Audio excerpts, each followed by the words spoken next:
ஒரு பெரிய காட்டில் சின்னஞ்சிறு யானைக்குட்டி ஒன்று வசித்தது. அவனது பெயர் குட்டி. யானைக்குட்டி மிகவும் சுட்டித்தனமானவன். எப்போதும் விளையாடுவதையே விரும்புவான். பூக்களைப் பறித்து தூக்கி எறிவது, மரங்களில் தேய்த்து உடலை குளிர்விப்பது, பட்டாம்பூச்சிகளைத் துரத்துவது என எதையாவது செய்து கொண்டே இருப்பான். ஒரு நாளில் காட்டில் உள்ள மற்ற யானைகள் அனைத்தும் குளத்திற்கு குளிக்கச் சென்றன. யானைக்குட்டியின் அம்மா அவனிடம், குட்டி, நாங்கள் குளத்திற்கு குளிக்கச் செல்கிறோம்.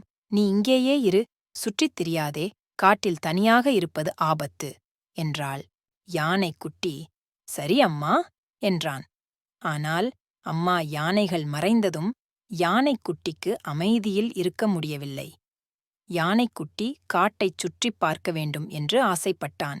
யானைக்குட்டி, கொஞ்சம் தூரம் மட்டும் போய் வருகிறேன், யாரும் என்னை பார்க்க மாட்டார்கள் என்று நினைத்துக்கொண்டு மெதுவாக காட்டுக்குள் நுழைந்தான். காட்டின் ஆழத்தில் செல்லச் செல்ல யானைக்குட்டி இதுவரை பார்த்திராத பல விஷயங்களைக் கண்டான்.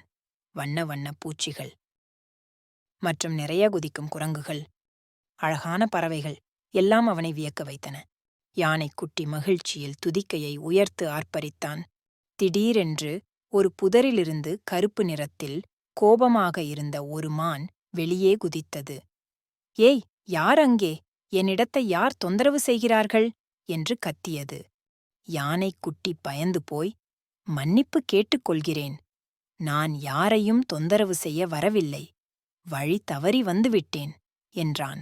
மான் யானைக்குட்டியை பார்த்து, நீ யார், ஏன் தனியாக இருக்கிறாய் என்று கேட்டது. குட்டி தான் யானைக்குட்டி என்பதையும் தனது அம்மாவுடன் குளிக்கச் செல்லும் வழியில் வழி தவறி வந்துவிட்டதையும் மானிடம் கூறினான்.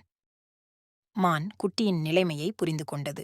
சரி, கவலைப்படாதே, நான் உன்னை உன் குடும்பத்தினரிடம் சேர்த்து விடுகிறேன் என்றது. மான் குட்டியை காட்டுக்குள் வழிநடத்திச் சென்றது. வழியில் பல புதிய மரங்கள், மலர்கள், விலங்குகளை குட்டி பார்த்தான். மான் ஒவ்வொன்றையும் பற்றி அவனுக்கு விளக்கிக் கூறியது.